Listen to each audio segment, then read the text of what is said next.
Okay, good evening from Amman, Jordan. My name is Roxani Rochas. I work in the innovation team at UNDP's regional hub for the Arab states. For those who are not familiar with UNDP, it is the United Nations Development Programme, which is present in more than 170 countries, including 17 in the Arab region, and working to advance sustainable development. This public webinar series on futures thinking began last week with a session on signals of change. And this week, we're very happy to have with us Leah Zaidi, an award-winning futurist based in Toronto, who will be speaking about science fiction, world building, and experiential futures. A really warm thanks to Leah for agreeing to join us for this webinar today. We're organizing this series as part of a larger initiative, the UNDP Youth Futures Fellowship. Because as the COVID-19 pandemic has sparked a lot of thinking about the future, this October we launched a region-wide call for submissions asking young people to send us works imagining the futures of climate action and civic engagement. We received over 400 amazing pieces, poetry, music, dance, and yes, even science fiction writing. And we'll be doing some sense making on the narratives that emerged as an input to our development programming.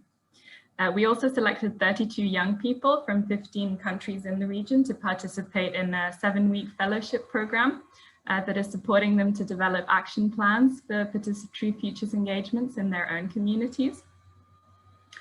So this webinar series running in parallel to the fellowship program is a way of engaging them, but also all of you in conversations with leading futurists from around the world. We do have 2 more webinars coming up in this series. So continuing with the S's, because we've had signals, today SCIFI, and we have scenarios and stories coming up. So scenarios will be next Tuesday, 8th of December. And I'll be putting the registration link for that in the chat in a minute. But now let me hand over to Dr. John Sweeney, who's working with us on the Youth Futures Fellowship.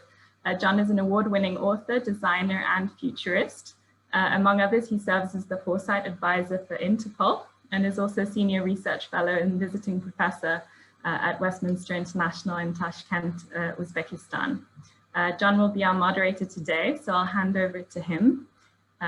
Thank you very much, and I hope you'll enjoy the next hour, and do remember to put your questions for him and Leah in the Q&A box. Over to you, John. Great, thanks so much, Roxani. Hi, everyone, and welcome. Really excited that you could join us for what I think is going to be an extraordinary session. I had the chance to meet Leah a few years ago and was absolutely blown away by her work.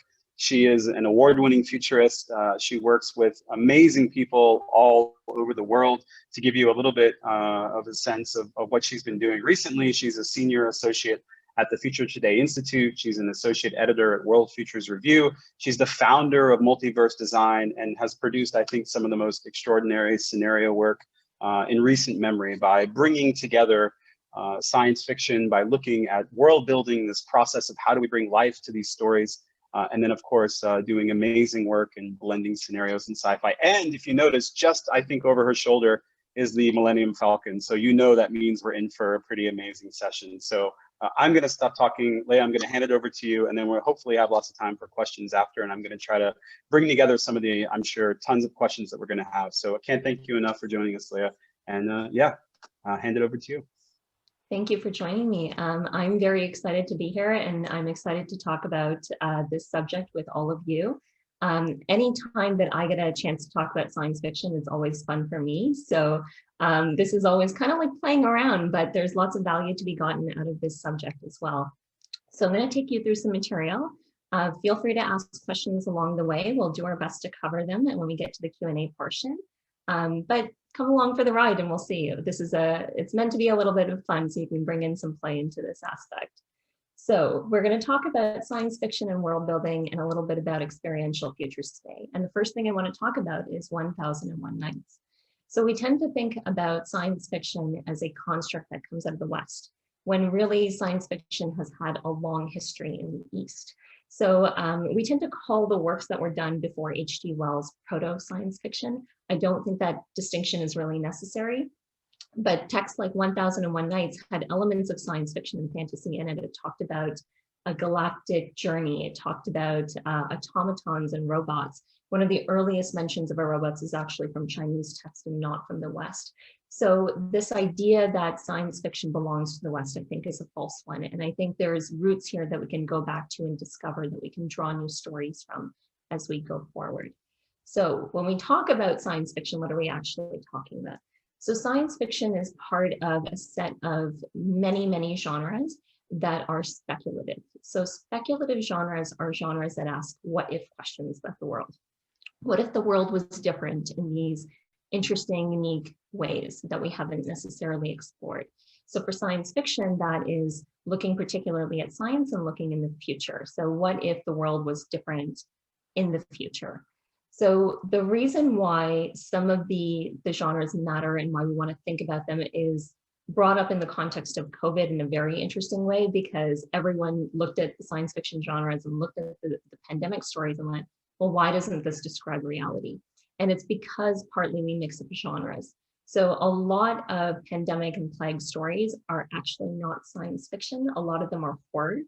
A lot of them are apocalyptic, which is about the world ending. And we're not really in that scenario right now. What we're in right now is a dystopia. So we've got a little bit of science fiction in there, but we've got a dystopia going on. So the subgenre that actually best describes what we're experiencing is cyberpunk. So it's not pandemic stories. And cyberpunk is high tech, low life, and an uncertain future. And that's the weird arrangement that we have going on. And of course, there's many other subgenres that we could be looking at. These genres mix and match in lots of different ways to produce different stories. So sometimes when we talk about pandemics and plagues, we have a little bit of science fiction, a little bit of the apocalyptic, and a little bit of horror coming together. And so the mixture of those genres gives us a lot of different opportunities and possibilities to explore as well. So I wanted to call out particularly around the genres, the dystopia, utopia binary, because we do tend to think of them as binaries, and I think that's the wrong way to think about them. So science fiction overlaps quite a bit with dystopias and utopias, dystopias being the extreme end of the negative and utopias being the extreme end of the positive. But really we should start thinking about them as a spectrum, because it's not just one or the other, there's spaces in between them. And the way that I like to describe utopias in particular, because we try to think about them as just the world being great and everything going well, they're kind of sunny but sinister. So when you start to dig into utopias, there's usually something very ugly at the center of it. There's usually ideas that will make you uncomfortable when you start to unravel them. And so even in the best of utopias, you can have suffering, you can have people experiencing hardship. And in the worst of dystopias, you can have the same. You can have people thriving, which is why, you know, in the context of COVID, billionaires are doing better than ever, right?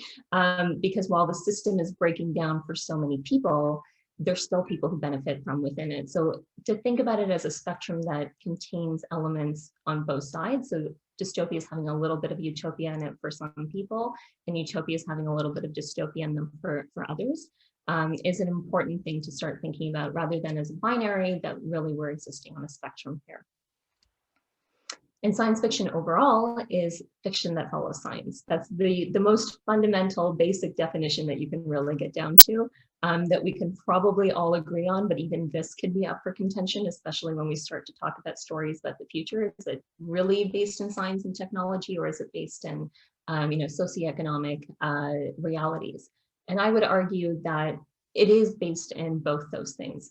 So to me, science fiction is a prototype of the future that's a complex prototype, and it's a socioeconomic and political one as well. So when you think of some of the best works of science fiction, like 1984 or Dune, they go beyond just talking about the science and technology. It's not those aspects that really come to center stage and that really grip people. It's the aspects of the policies and the way they play out, the relationships, the dynamics that exist in those future worlds. So there's so much more than just the science and tech. It's really about the reality, the much more comprehensive reality behind those things. And Foresight as a field, now that you guys are getting to know Foresight a little bit better, and science fiction are very entangled. So they have very similar roots. So it was actually H.G. Wells, author H.G. Wells, who first called for professors of foresight. And scenarios, which you guys are going to look at next week, is an element that comes out of Hollywood. So we borrowed that from Hollywood scripts to think about the future. And so that relationship runs deep, and there's ways to bring that relationship closer still and to borrow back and forth from each other as well. And so there's a mutual relationship that exists between the science and technology in the real world, the science fiction that we create, and the foresight work that we do. So I won't go through all of this because there's a lot to pinpoint here, but you guys talked about signals. So science and tech and what's happening in research can inform foresight work because we look at the signals that are occurring there. These signals can also feed in from science fiction into foresight as well, because works of fiction can often inform reality. And so researchers will go back to their favorite works of science fiction and work on research that pulls those ideas into reality sometimes, so they can be legitimate signals that we look at. And then of course, scenario creation has a relationship with foresight as well, because I tend to think of scenarios as like a low fidelity description of the future versus science fiction, which can be a very high fidelity image of the future when we're talking about films or we're talking about, a 300-page novel. And so it's kind of looking at different scales and different purposes for why we create these things. So I think good science fiction is part design, part foresight, and part systems. It's these three elements coming together that make for comprehensive storytelling and has all sorts of elements built into it. So, from design, we get things like the really cool emerging tech. From foresight, we get that picture of the future. And from systems, we get that complexity and the unintended consequences.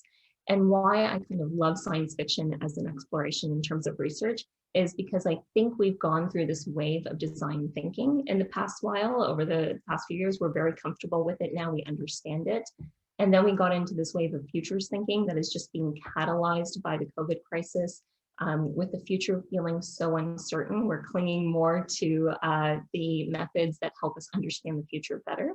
And I think the next wave and the next arc will be systems thinking, which the signals for are already emerging, that we're seeing the importance of thinking about the unintended consequences of the futures that we're exploring, but also looking at complex problems like climate change and understanding that, an intervention in a problem like that can create all sorts of unintended consequences that we hadn't anticipated. And so adding complexity thinking, adding that lens of needing variety to futures is going to just make that work better. So this is where we're headed. And this is where world building comes in, because I think world building is something within science fiction that touches upon all three of these things. And so world building is constructing a vast 3D landscape for a story to sit within. So my favorite example here, this is not going to come as a surprise to anybody now that John has pointed out the Millennium Falcon, is Star Wars. So Star Wars is an excellent example of world building because it allows you to go back in. The world is so rich that you can go and tell different stories. You can tell stories about the Skywalkers. You can tell stories about a stormtrooper. You can tell stories about the Mandalorian. And they're all distinct stories, but they're all part of the same world and have many of the same shared elements to them.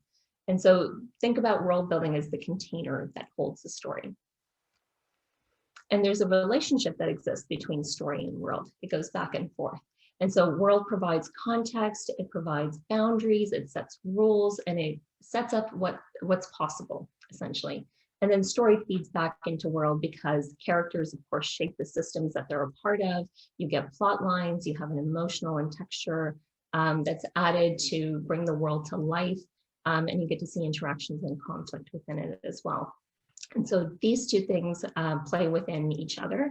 A really good story has both. So even if you're not talking about science fiction, which requires a lot of world building, let's say you're talking about a comedy, there's still elements of world building there. It's just done at a different scale. And then we come to reality. So how does this apply to us, right? It's great for science fiction, but what does it mean in the real world? Well, so much of the real world is actually constructed of fiction. So this is work that we've seen before from Yuval Noah Harari, who talks about this idea of social constructivism, right? Fiction as something that we buy into. So these legalized fictions like money and countries, things that don't have a basis in objective reality, but we've made real, right? It's not like a tree. I can walk up to a tree and I can knock on that tree, and that's part of objective reality. It exists outside of humanity. But the concept of money doesn't. That's a story that we've invented, and it works because we've all bought into it and we all support it. So this is really great. This is great for us as futurists and as designers, because what it suggests is that if we construct stories, we can also deconstruct those stories and we can reconstruct those stories. So if we're telling stories about the future and about reality that aren't working for us, for instance, inequality, is that a story that we can dismantle and reconstruct to tell a better story? And can we take the pieces of what's there already and put it together in a way that does work for more people and works better for us? So what I would like to see is a shift from talking within Foresight just about trends, scenarios, and strategies to going towards stories, worlds, and systems. So I want to look at, what are the realities that people are living, the stories that we're telling about ourselves, and the stories that we may be telling about ourselves in the future. What are the worlds that we are inhabiting? What is that container, that broader ecosystem that we're a part of? And then the systems aspect, which is the relationship that we have, right, between the different elements, between different people, and the complexity that arises from there. So I think this is probably where we're already shifting. We're already seeing elements of this, and I'm hoping that we continue to go in that direction. So how do you do world building? This is how I do it. There's many ways of doing it. If you're really curious, there's lots of material out there that you can go and explore from. There's certain authors that will do very systematic world building. They've got a process associated with what they do. And then there's others who just don't want to deal with it at all. Who will just write the story and the world will emerge as they do so. So I looked at the systematic processes, and when I did that, I was able to produce a framework that I thought were the absolute most foundational elements of a world. So this is the 7 foundations of world building. It encompasses the political, the economic, the philosophical, environmental, scientific and technological, artistic, and social. So my stance was that it doesn't matter what system you look at what period in time, these 7 elements are always in play, and they should be balanced. And in the ideal world, they would be balanced, but a lot of the times they're not. So for instance, right now we have potentially an overemphasis on the economic and not as much of an emphasis on the artistic. And really, we should be striving for a world where all of these things are balanced with each other. One of the questions that I get a lot is, where is culture fit in? So culture is a complex second order to me when I look at it from a systems perspective. There's no such thing as a culture that is independent of its environment. There's no such thing as a culture that isn't shaped by its economic underpinnings or its politics. And so culture is all 7 of these things combined and interacting with each other. It's very complex. So what I like to do with this particular model is I like to use very fundamental first principles definitions. So when we talk about politics, what are we actually talking about, right? It's not about democracy. It's not about the systems that we've already known, because when we're designing for the future, we don't want to necessarily get entrenched in ideas from the past. We don't want to necessarily extrapolate ideas that have already existed, because maybe they're not the best ideas, and maybe they're not the best ideas for our future. So getting down to first principles definitions of what is that thing at its very core allows us to think about these elements in a way that we might not have thought about them before. So is democracy the best system that we could possibly have? Probably not. It's a system that works for us now. Is there a system that could be better? Maybe, right? What do we really need out of our governance systems? Maybe we need, the creation, maintenance, and the governance of those entities, of different entities throughout society. How could that look if it was reconfigured and if it was done differently? So I'll give you an example in terms of experiential futures. So experiential futures is one of my favorite things within the context of foresight and world building that overlap in all sorts of interesting ways. So experiential futures, as Stuart Candy defines it, is at its core situations and stuff from the future. So we're creating dynamics or relationships or setting a scene that might occur in the future. We might create an artifact that you can interact with and play with from the future as well. And what that does is that it cuts out the space between us and what feels like is abstract, this far off distant future, this thing that we can talk about an abstraction but never really experience. It takes that reality and brings it closer to us. So we have a much more emotionally resonant experience. So that could be things like live action role playing. It could be, getting to experience what a discussion about civic engagement in the future might look like. It could be, as John has done many of these, I'll tell you some of the artifacts that he's created and some of the ones that are our favorites. One of my favorites is Superflux's Air from the Future, where you go in and you breathe in the toxic air from 2050, and then that gives you an experience of what it's actually going to be like to breathe. And so rather than trying to imagine that, you get to feel that and see it for yourself. So one of the examples that I have up here that links strategy and frameworks to experiential features to storytelling is I created a framework called the Spec for future proofing, which looks at climate change, equality, diversity, and democracy, and ethical technology. And I took that as a framework and I created a bunch of job ads from the future, which was an experiential futures piece. So one of those pieces was a forest feeder, this idea that in a climate ravaged world, are we going to use our bodies to replenish the earth? And then I took that idea and I converted it into a science fiction story called The Forest Feeder. And that added more texture, more layers to what the reality could be like for one of these forest feeders functioning in that world. And so we go from the construct of having a framework that is entrenched in foresight and signals to having experiential features, which is a foresight method, and then going into science fiction. And then we can probably go back to that science fiction and pull out some more things in there that could feed into signals and to strategy as well. And this is not going to make any sense without any context, but I'll give you some context behind it.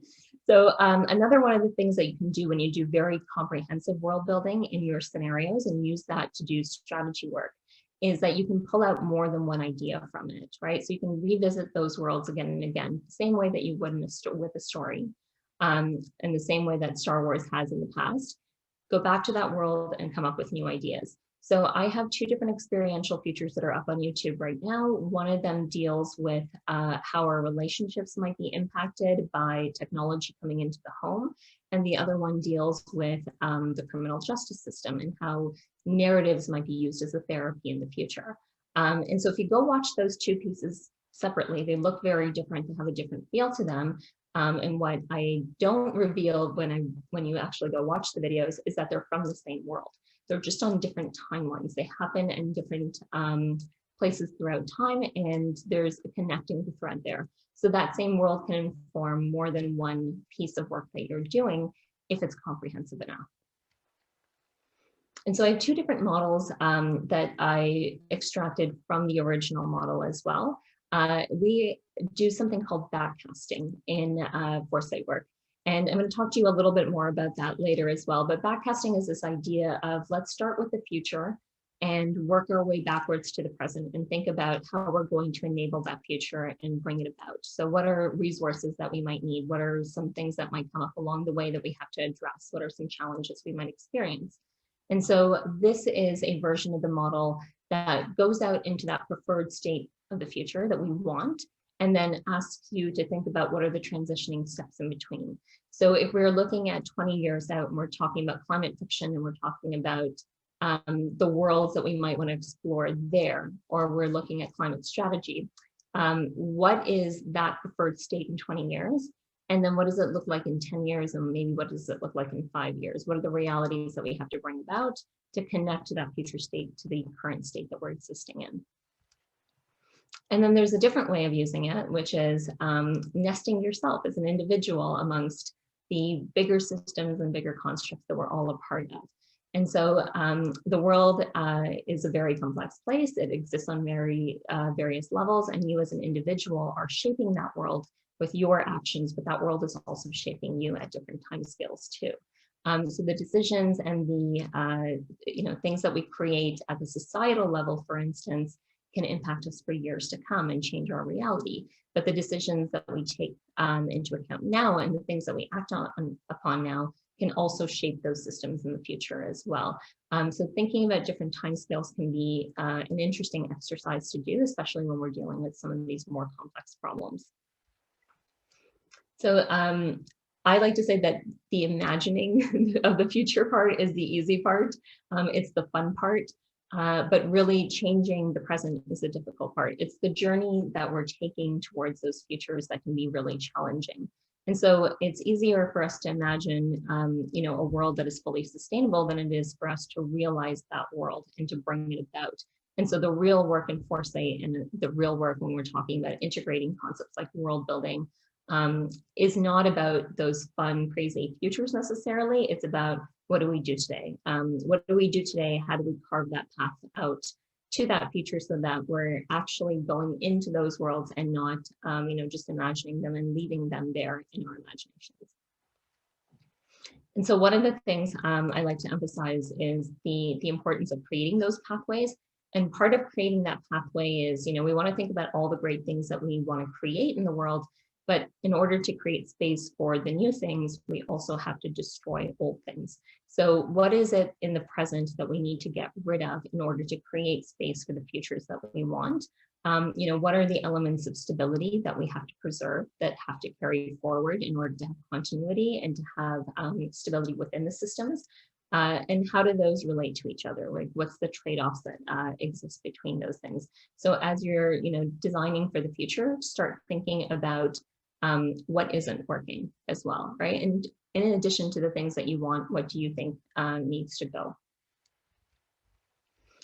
The other thing I want to emphasize, and we're going to get into how you're going to do this personally, is we tend to think a lot about what is the future, and we look at the future like it's a target to hit, something that's in the distance, it's a destination, and if only we could hit that target, that would be enough. But the thing is that when we imagine the future, particularly as we're imagining positive futures, thinking about it as a singular is also problematic.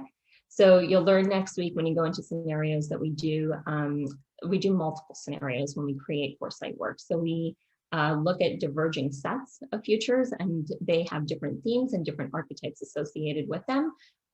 But even within that context, we get trapped in this idea of thinking about a single transformation scenario or a single preferred future. And maybe what we need to do is start thinking of them as spectrums as well. There's a spectrum of positive futures that exist. And maybe there's room to maneuver within those futures. So rather than saying the future should be X, we should start thinking about the future allows for X, Y, and Z. And so that way we have a little bit more flexibility for different cultures, a little bit more flexibility for individuality, and we're not getting into this idea of a colonized future, which is, a particular viewpoint on the future and a particular person's idea of the future. And so having some variety of the positive images that we create, I think, are going to be really important, which is the task I'm going to set ahead in front of you. So there's a methodology that comes out of Stanford, which I think is really interesting and that we can probably adopt further. So this idea that, when we think about our future, we get very hung up on, I'm going to do this one thing and that's my path to success and that's how I succeed in this world, right? If I accomplish this one thing and this one goal, I'm good. Whereas I think that the healthier way for us to think about this is, what are the many ways in which I could succeed, right? What are 3 different options, let's say for me, that are equally good, that I'm happy with, that I can do, and what are the pathways to those futures? So if you're looking at, a context around civic engagement, what are 3 different ways that you could build a future around civic engagement for yourself that diverge from each other? But, if future A comes about as opposed to future B, that's good. But if you get future C instead, that's also good too. So challenge yourselves to think about how your careers could evolve in a way that has multiple positive outcomes, so that the trade-off there isn't leaving you in a place of, I failed. If I didn't accomplish that one future that I wanted or hit that one goal that I wanted, it's not a failure. You're just changing your pathway forward. And then write your story. So if we're going to go about this intentionally, let's think about the stories that we're creating for ourselves. So you yourself are a narrative as well, right? You're telling a story about who you are and what you do and the impact that you want to have on the world. So write that story out and think about, what is that preferred state that you're getting to? What are the many ways that you could accomplish and embody those futures? And think about how you're going to tell the story of yourself over the next 5 to 10 years, so that you are internalizing that narrative, but also broadcasting that narrative out to the world and embodying it in that way. So we tend to think of the future a lot as a place. I think that shift needs to happen where we start to think about the future as people. So unless we're talking about a future without humanity, we're really just talking about people in the future. And so part of what's very exciting about what you guys are doing is that you are the embodiment of that future in the present day, right? So you are the future that's emerging, but you're embodying it in the present. So the actions that you take in the present matter, and they matter because you're shaping that story that's coming up ahead. So think actively about the story that you want to tell, because that story is important to where we're all going. And I think that's it for me. So thank you very much. I hope you guys enjoy that, and we'll switch over to Q&As, and I'll hand it back to John. Great, thanks so much, Leah. That was an extraordinary presentation. Having read, of course, your work and see you present before, it's amazing to see the explosion of ideas, and so much richness came out of that. I want to get right to the questions, because we already had some amazing questions coming in from the fellows, and then I see some coming in from the attendees as well, the participants. The first question is really going back to, I think, where you started, where we have to decenter or rewrite this narrative sense that that science fiction was born of the West. And so these non-Western imaginaries have had these elements and have had science fiction, like you said, in different ways. And that raises questions around the kind of ethics that are inherent in science fiction and the kind of ethical implications of doing this kind of work. And I was wondering if you could talk a little bit more about that. What do you see as some of the key challenges of writing science fiction that is going to provide these ethical provocations or raise these ethical kinds of questions? And how do you deal with the ethics question in your own work? Right. So it does raise a lot of questions around who's writing science fiction, and what are they writing, and what is the perspective that they're bringing to the table. So there's been a really interesting change that's happened in the past few years, and it comes out of the Hugo Awards. So the Hugo Awards are science fiction and fantasy's biggest awards, and they underwent a cataclysmic fight within the group. And what ended up happening in the when it was all settled was that new voices emerged. So voices of women, of people of color started to come to the forefront, and suddenly we have new visions in the future and new ideas of what science fiction is and what it should be. And then really ultimately that battle came down to what does it mean to tell a story about the future, right? Who gets to tell that story, and what story are they telling? So it used to be that there was a heavy emphasis on plot, like it's all about the fun. And now that shift has been recognized as like, actually, no, science fiction has always been about morality and about ethics, about values. It's always been there. And the best works of science fiction, again, like 1984, Dune, these stories that we gravitate to time and time again, tell these really complex stories. So that relationship is just going to keep evolving as we go forward. So in terms of the ethics and the moral piece of it, stories are very powerful. So when we embed a moral lesson in a story, we're more likely to get people to engage. When you take that same moral lesson and you share it in a different context, a fight or flight response kicks in. So our brain literally processes stories a little bit differently. And so the ethics and the morals that we embed within stories matter significantly because they get absorbed. If you look at what was happening in the US with the civil rights movement, there was one protest sign that I absolutely loved that confirmed a view that I had on Dystopias, which was a kid holding a sign saying, I've read Harry Potter, I've read The Hunger Games, I know what oppression looks like, and I'm ready to fight it because I know what that is. So it goes to this idea of narrative transportation, where when we identify with certain characters, we take on their behaviors, we take on their values. And so it matters when we talk about these stories about the future and these stories coming out from different parts of the world, because if you don't have those stories, you're not conveying those values, right? So how do we do more of that? That's going to come from you guys. It's going to come from more younger generations telling those stories and sharing those values and sharing those images of the future and embedding those ethics and morals and values into those.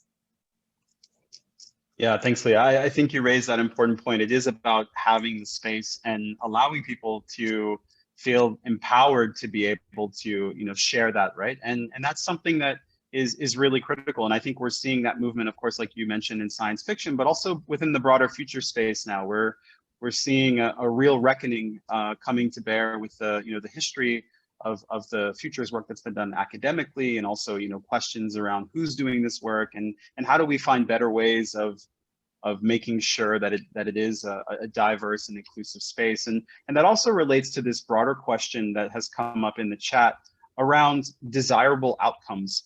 And I think the question is really raising an interesting point around, okay, we know that a lot of science fiction we can sometimes find quite scary, right? More on the spectrum of the dystopia. And of course that leads us to think about undesirable or unforeseen consequences. And how do you see that balancing, and what do you see as being the right kind of mix, or what do you see as being critical now with regards to major issues like how do we enhance civic engagement, how do we deal with climate action, and clearly your own work is speaking to those directly, as you mentioned. So could you talk a little bit more about how do we, as futurists, and of course as people engaging also with science fiction and these images of the future, engage with this question about desirable versus undesirable outcomes and the kinds of imaginings inherent to science fiction? Yeah, so stories are ultimately about conflict, right? So sometimes those desirable futures can be very difficult to depict because where is the conflict in that, right? And so there's been, some attempts at that I think have been quite clever and quite well done. A lot of the times, I think a utopia would lend itself really well to comedy and to shorter pieces, because you can have a conflict where it's based on misunderstanding and have a conflict that's spin to the positive as opposed to the negative. But ultimately, that's what sells, right? We've got a system behind this work that supports conflict-driven stories because that is what sells. So if we as consumers are not watching shows that reflect the utopias, are not going to see films in theaters where that utopia is depicted, we're not buying those books, we're not going to get more of that. So part of it is driven by the very real economic reality of it. What we need to do is find a good balance between the dystopic and the utopic, because I don't think it's one or the other. I don't like when I hear certain people call for, let's get rid of the dystopias, we just shouldn't tell negative stories at all. No, because they're very important and they're a lived reality for many people around the world, right? There's many people who are living in the dystopias right now, and trying to suppress or erase those voices is the wrong thing to do. So what we need to do is find balances of, let's have the dystopias because they're important, but let's also tell more stories that are positive as well. And then the other thing I advocate for is telling stories of change. So how do we get from one state to the other? That's kind of missing in science fiction. I'm calling those polytopias because we're not seeing those stories of the many and of the transitions. But we need to start seeing what happens when the fight is over, right? What happens when Katniss defeats the enemy? Then she's left on a note where she's standing there looking at the wreckage, and now I'm going to rebuild. Great, what does rebuilding look like? What does that element look like? So we have to start crafting those narratives, and part of that is recognizing that, yes, there are stories that are missing in the broader spectrum. There are voices that are missing in the broader spectrum, and until those voices and stories come forward, we're not going to have that full spectrum. Yeah, I love the idea of the polytopia, and that relates, I think, to this really interesting question that's come in relation to, okay, we see that the different areas that you focused on for world building, and there's a really interesting question around governance and how governance relates to the social and the complexities of culture.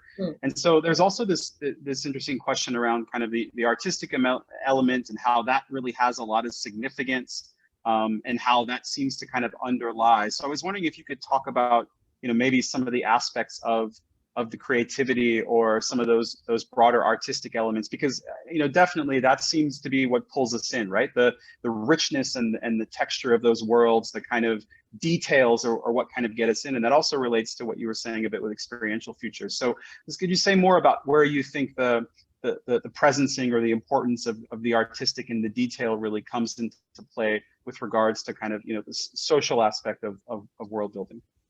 Yeah, so that is really where the emotions come from, right? In a system, it's through the artistic. So it's always funny to me when we do foresight work and don't always look at art. So art is rarely looked at unless the project is art-based, like it's about art, it's about a museum, and you know, it's about music or whatever that is. So until we get into that sphere, we actually don't look at the artistic signals.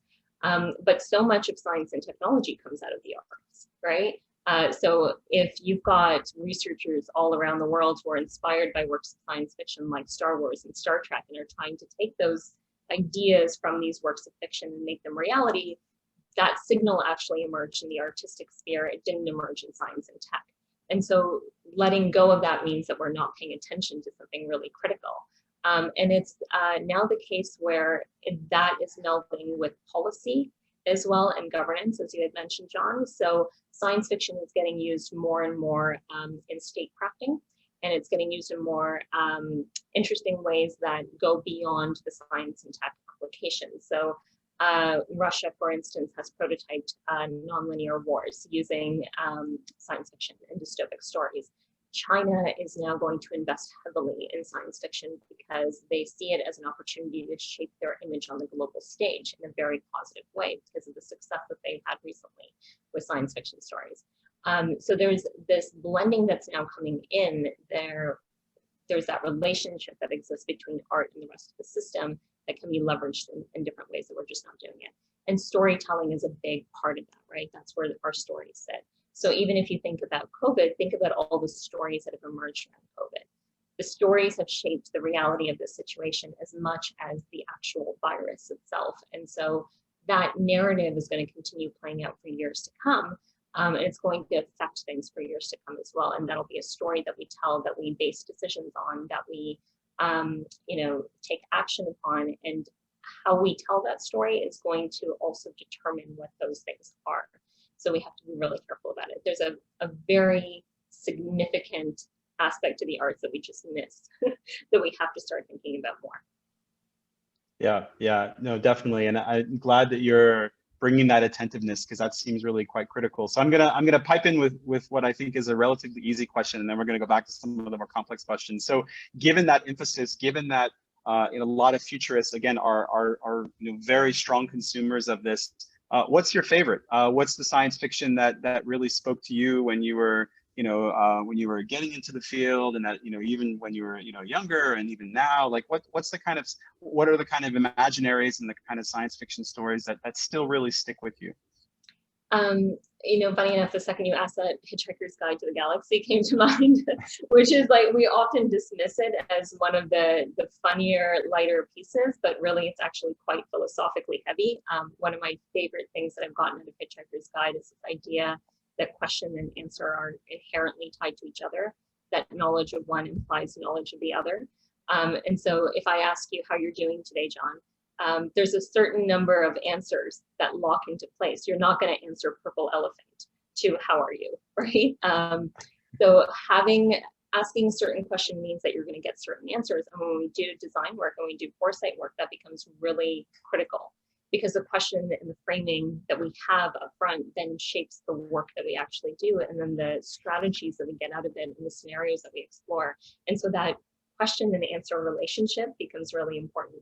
So I'm going to give that as my answer. There's lots of works of science fiction that I would highly recommend.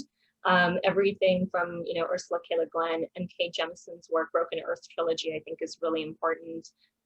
Dune, I've heard that you guys are very interested in climate fiction. If you want to talk about world building and ecology, Dune is like the gold standard that kicked everything off in science fiction. So tons of work to explore, but we can put a list together. Great, excellent. Yeah, I think the Hitchhiker's Guide is an interesting response, right? Because it delves into those broader questions, and of course it's quite reflective of the time and the place and the context, as you mentioned, that criticality. So we have an interesting question when you when you mentioned the kind of the waves, if you will, or those interconnected threads between what we've seen happening with design thinking, futures thinking, and then this really strong emergence that you're seeing, and I think pointing to quite rightly around systems thinking. And the question is around, what do you see as being the critical tools or approaches? What do you see as really being emergent within the space? And how can people connect with that more? And do you have recommendations for things that people can do, or tools or things they can look at to help enhance that? Yeah, so one of my favorite tools within systems thinking is systems archetypes. And that's because systems archetypes surface problems. That's where you start to take a signal or a strategy or an idea that you have and explore, like, what can go wrong here? What is the unintended consequence that can happen? And so those are archetypal patterns that play out time and time again. They play out within systems, they play out within organizations. And so having that shortcut to thinking in terms of a framework or a mental model that we can think about some of these common problems with is quite helpful in exploring what can go wrong here that we haven't thought of. If you're looking at a more fundamental understanding of systems thinking, Thinking in Systems, which is a primer from Donella Meadows. Donella Meadows is probably where you want to go first. Her work is absolutely amazing, and that'll give you a good introduction into what is in and of itself a fairly complex field.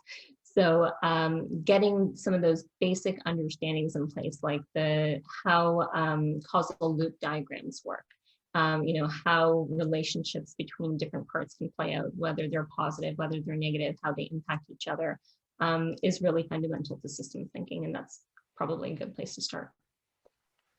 Excellent. Yeah, those are amazing resources. We've got lots more questions, so I want to make sure we have time to get to all of the awesome questions that are coming through. There's a really interesting question about this kind of balancing act that happens between, as you mentioned, looking at sort of, advancing science and technology, and also thinking about something that's quite present in your work, which is bringing it to the human scale, bringing it to people and making it about sort of well-being and social prosperity, and trying to really, have that be something that is tactile and people can really have a sense of what that looks like.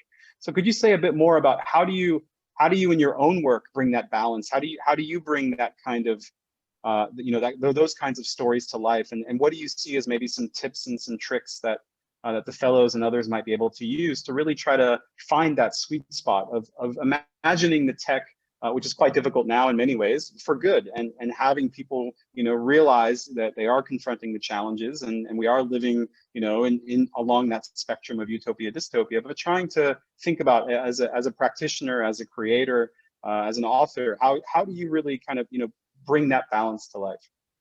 Yeah, it can be a challenge because it's very easy for our minds to go down that dystopic path, and so trying to think about positive consequences has its own challenges that come with it that the dystopic doesn't. It's easier to just, everything's going to fall apart. Just easier to go down that route.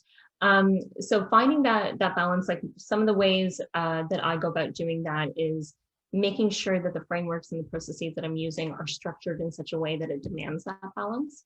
So for instance, if I'm looking for signals in science and technology, I make sure that I look for signals in all the other categories as well, and that I look for an equal amount of signals, that I'm not just focusing on, here's 10 signals in technology and 1 in the arts and 1 in politics, and then we're done.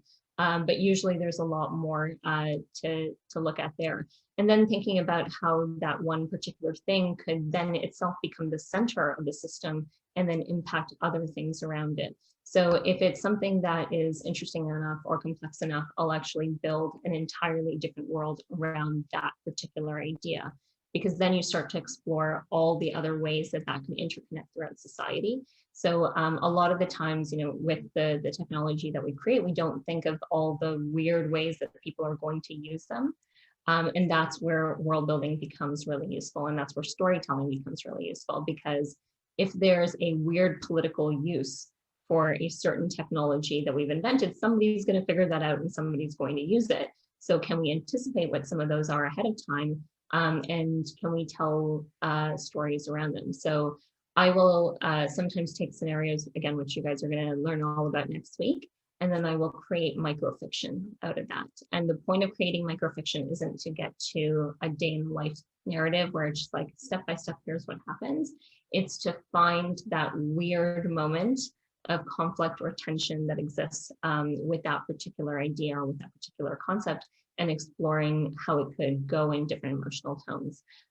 So one of the things I advocate for with world building work, because science fiction does this really well, you can have a robot, right? And a scenario can explore, here's a robot and here's the robot emerging in this context. It's usually science fiction that will talk about what does it mean to be friends with that robot? What does it mean to fall in love with that robot? What does it mean to have that robot as an enemy? And so applying those different lenses and emotional filters could be one of the ways that where you incorporate some of that thinking and look at tech in a different angle than you would if you were just exploring it for its particular use and its stated use.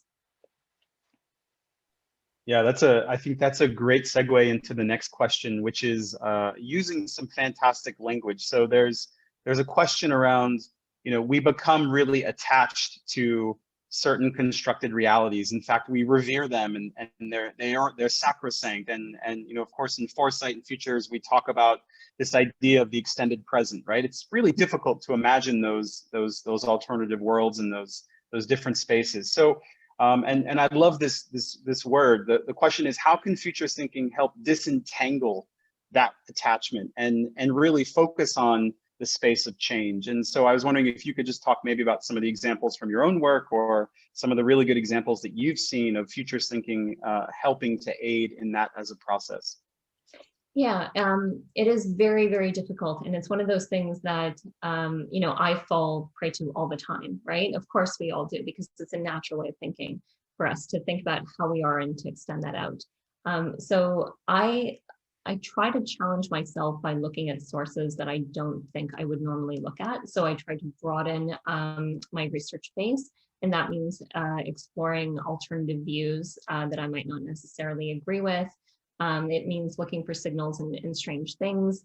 It means looking at what's on the fringe and not based in trends. I'm not the biggest fan of trend work, and I think partly because trend work is historical in nature. So anytime you're dealing with trends, you are extrapolating out because you're dealing with the past, as opposed to a signal, which is the weird thing that's happening in the horizon, which could be one story, one incident, one person doing a unique and interesting thing. So looking for that, I think, is important. I also think developing the underlying capacity to think for alternatives is really critical as well. It's one of the reasons why I advocate so much for science fiction, is because William Gibson, I think, describes this best, where he talks about science fiction and fantasy being a superstructure of culture, that the underlying elements of what makes up culture are explored in variation in those formats. And so we develop the capacity to think about things, the world, differently by engaging in stories like that. So I would say consume probably more of those stories to develop that capacity, but then also start writing some of those stories and challenge yourself to think about structures that you normally wouldn't operate within or are comfortable with. It's okay to rip Excellent. up. It's okay to rip it up, right? If it doesn't go your way, you can throw it out.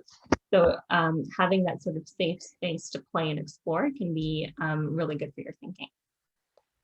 Yeah, I think that's a great message to come through. I mean, one of the things that we talked about last time in our signal session, and of course we're going to play with the scenarios, is a lot of this is approaching it as a recipe and not a formula. And like you said, bringing that creativity to experiment and to play with it. And this also relates to what I think will be our last question is, there's of course this really strong and powerful sense of agency and hope that I think comes from your work and this approach. And you mentioned the Stanford approach. And how do we actually become more inclusive around bringing in, indigenous communities, rural communities, but it also leads to a broader question, how do we get better at leveraging, the collective intelligence and the capacities for decision-making? I mean, clearly we have amazing technologies and we use a lot of them to watch cat videos on the internet, but how do you see that we can leverage this shift from design to futures to systems thinking to bring more people into the space. And clearly science fiction has to be part of that. So is there something, or there kind of ideas or thoughts that you have, or tips for how do we bring really more people into that broader space?